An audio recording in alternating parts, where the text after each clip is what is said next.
Davanagere by election politics ಎಕ್ಸ್ಟ್ರೀಮಿಗೆ ಹೋಗ್ತಾ ಐತೆ ಕಣ್ರಿ. ಕೇವಲ ಓಟಿಗೋಸ್ಕರ ಗೆಲ್ಲಲೇಬೇಕು, ಗೆಲ್ಲಿಸ್ಕೊಳ್ಳೇಬೇಕು ಅನ್ನೋ ಹಠಕ್ಕೋಸ್ಕರ ತಾವು ನಂಬಿದ ಧರ್ಮ, ಸಿದ್ಧಾಂತಗಳು, ನಂಬಿಕೆಗಳನ್ನೆಲ್ಲ ಗಾಳಿ ತೂರ್ತಾ ಇದ್ದಾರೇನೋ ಅನ್ನಿಸ್ತದೆ. ನೋಡಿ, ನಮ್ಮ ಶಾಮನೂರು ಶಿವಶಂಕರಪ್ಪ ಸಾಹೇಬರು ವೀರಶೈವ ಮಹಾಸಭಾದ ಅಧ್ಯಕ್ಷರಾಗಿದ್ದವರು. ವೀರಶೈವ ಲಿಂಗಾಯತರ ಭಾವನೆಗಳಿಗಾಗಿ, ಏಳಿಗೆಗಾಗಿ ಜೀವಮಾನ ಪೂರ್ತಿ ದುಡಿದವರು. ಇದನ್ನ ಎಲ್ಲರೂ ಪಕ್ಷಾತೀತವಾಗಿ ಒಪ್ಕೋತಾರೆ, ಇದರಲ್ಲಿ ಎರಡನೇ ಮಾತೇ ಇಲ್ಲ. ಇವರು ಲಿಂಗಾಯತರ ವಿಚಾರಗಳು ಬಂದಾಗ ಪಕ್ಷ ಅಂತ ನೋಡಿಲ್ಲ, ಧ್ವನಿ ಎತ್ತಿದ್ದಾರೆ, ಮಾತಾಡಿದ್ದಾರೆ, ಹಂಗೆ ನಿಂತ್ಕೊಂಡಿದ್ದಾರೆ. ಆದ್ರೆ ನಮ್ಮ ಶಾಮನೂರು ಶಿವಶಂಕರಪ್ಪ ಸಾಹೇಬರ ಮಗ ಶಾಮನೂರು ಮಲ್ಲಿಕಾರ್ಜುನ ಸಾಹೇಬರು ಮೊನ್ನೆ ಸಾದಿಕ್ ಪೈಲ್ವಾನ್ರನ್ನ, ಅವರ ಸಮುದಾಯದವರನ್ನ ಓದಿಸೋದಕ್ಕೆ, ಮೆಚ್ಚೋದಕ್ಕೆ ಪೈಲ್ವಾನರಿಗೆ ತಮ್ಮ ಕೈಯಾರೆ ಕಬಾಬ್ ತಿನ್ನಿಸಿ ಸೆಲೆಬ್ರೇಟ್ ಮಾಡಿದ್ರು, ಅದನ್ನೇ ಪ್ರಚಾರ ಮಾಡಿಕೊಂಡು. ಇದು ಖಂಡಿತ ಲಿಂಗಾಯತ ಸಮುದಾಯದ ಭಾವನೆಗಳಿಗೆ ಘಾಸಿ ಮಾಡಿರುತ್ತೆ ಕಣ್ರಿ.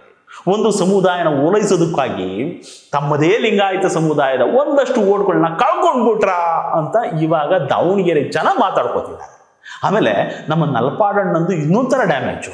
ಈ ಜಮೀರಣ್ಣಂದು ಶಿಷ್ಯ ಇಮ್ರಾನ್ ಪಾಷಾ ಇಲ್ಲ, ಅದು 1 ಲಕ್ಷ ಜನಗಳಿಗೆ ಕರ್ಕೊಂಡು ಹೋಗ್ಬಿಟ್ಟು ದಾವಣಗೆರೆವರೆಗೂ ಪಾದಯಾತ್ರೆ ಮಾಡ್ಬಿಡ್ತೀನಿ, ನಮ್ದು ಜನ ಯಾರು ಓಟ್ ಹಾಕಕ್ಕಿಲ್ಲ ಅಂತ ಸಿಡಿದು ಮಾತಾಡ್ತಿತ್ತು. ಅದನ್ನ ತಗೊಂಡು ಬಂದು ನಮ್ಮ ರಿಪೋರ್ಟರ್ಗಳು ಈ ನಲ್ಪಾಡ್ ಹತ್ರ ಕೇಳಿದ್ರು, ಏನ್ ಸಾರ್ ಈ ಇಮ್ರಾನ್ ಪಾಷಾ ಹಿಂಗೊಂದು ಬಿಟ್ರಲ್ಲ, ಇದೇನು ಎಫೆಕ್ಟ್ ಆಗಲ್ವೇ ಅಂತ. ಅದಕ್ಕೆ ನಮ್ಮ ನಲಪಾಡು, ಅಯ್ಯೋ ಬಿಡ್ರಿ, ಗಡ್ಡ ಬಿಟ್ಟವರು, ಟೋಪಿ ಹಾಕೊಂಡವರೆಲ್ಲ ಒಳ್ಳೆಯವರೇನಲ್ಲ ಅಂತ ತಮ್ಮ ಧರ್ಮದಲ್ಲಿ ಒಳ್ಳೆಯವರಾಗೋದಕ್ಕೆ ಮಾಡಬೇಕಾಗಿರೋ 5 ಸಂಸ್ಕಾರಗಳ ಬಗ್ಗೆನೂ ಹೇಳ್ಬಿಡ್ತು. ಇಲ್ಲಿ ಗಡ್ಡ ಬಿಟ್ಟವರು, ಟೋಪಿ ಹಾಕೊಂಡವರು ಅಂತಂದ್ರೆ ಯಾರು ಅಂತ ಹುಡುಕಿದ್ರೆ ಈ ಇಮ್ರಾನ್ ಪಾಷಾನು ಗಡ್ಡ ಬಿಟ್ಟಿಲ್ಲ, ಜಮೀರಣ್ಣನು ಗಡ್ಡ ಬಿಟ್ಟಿಲ್ಲ. ಹಂಗಾದ್ರೆ ಮತ್ಯಾರ ಬಗ್ಗೆ ನೆನಪಾಡು ಹೇಳಿತು? ಇವಾಗ ದಾವಣಗೆರೆಯಲ್ಲಿ ಗಡ್ಡ ಬಿಟ್ಟು ಟೋಪಿ ಹಾಕೊಳ್ಳೋ ಸಾಬ್ರೆಲ್ಲ ಬೇಜಾರು ಮಾಡ್ಕೊಂಡ್ಬಿಟ್ಟವ್ರಂತೆ. ಇತ್ಲಾಗೆ ಇವ್ರು ಓಟನ್ನು ಕಳ್ಕೊಂಡು ಇವ್ರನ್ನ ಮೆಚ್ಚೋದಕ್ಕೆ ಹೋಗಿ ಅತ್ಲಾಗೆ ಲಿಂಗಾಯತರು ಓಟ್ಕೊಂಡು ಕಳ್ಕೊಂಡು ಏನ್ ಮಾಡ್ಬೇಕು ಅಂದ್ಕೊಂಡವ್ರು ಇವರು. ಇದನ್ನೆಲ್ಲ ನೋಡ್ತಿರೋ ದಾವಣಗೆರೆ ಜನ ಪಾಪ ಹೆಂಗೋ ಓಡಾಡ್ಕೊಂಡಿದ್ದ ಹುಡುಗ ಸಮರ್ಥನ ಕರ್ಕೊಂಡು ಬಂದು ಅನ್ಯಾಯವಾಗಿ ಬಲಿಪಶು ಮಾಡ್ಬಿಟ್ರ ಅಂತ ಮಾತಾಡ್ಕೊತಿದ್ದಾರೆ. ಇದ್ರ ಮಧ್ಯದಲ್ಲಿ ಜನ ಅಂತ ದುಡ್ಡಿನ ಸೌಂಡ್ ಬೇರೆ ಜೋರಾಗಿದ್ಯಂತೆ. ಸೇಲಾದ ಒಂದಷ್ಟು ಪತ್ರಕರ್ತರು ಒಂದ್ ಸೈಡ್ ಆಗ್ಬಿಟ್ಟು ಪ್ರಚಾರಕ್ಕೆ ನಿಂತ್ಬಿಟ್ಟವ್ರಂತೆ.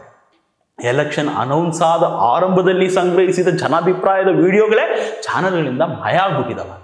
ಇದ್ರ ಜೊತೆಗೆ ಓಟ್ಗೆ 5,000 ಆದ್ರೂ ಪರವಾಗಿಲ್ಲ ಅನ್ನೋ ಮಾತುಗಳು ಬೀದಿಯಲ್ಲಿ ಓಡಾಡ್ತಿದ್ದಾವಂತೆ. ದಾವಣಗೆರೆ ದಕ್ಷಿಣ ಕ್ಷೇತ್ರ ಪ್ರತಿಷ್ಠೆಯ ಪ್ರಶ್ನೆ ಆಗ್ಬಿಟ್ಟಿದೆಯಂತೆ. ಇದನ್ನೆಲ್ಲ ಜನ ಸೂಕ್ಷ್ಮವಾಗಿ ಗಮನಿಸ್ತಾ ಇದ್ದಾರಂತೆ. ದಾವಣಗೆರೆ ಜನ ತೀರಾ ದಟ್ರಲ್ಲ, ಸೇಲ್ಗಂತೂ ಇಲ್ಲವೇ ಇಲ್ಲ ಬಿಡಿ.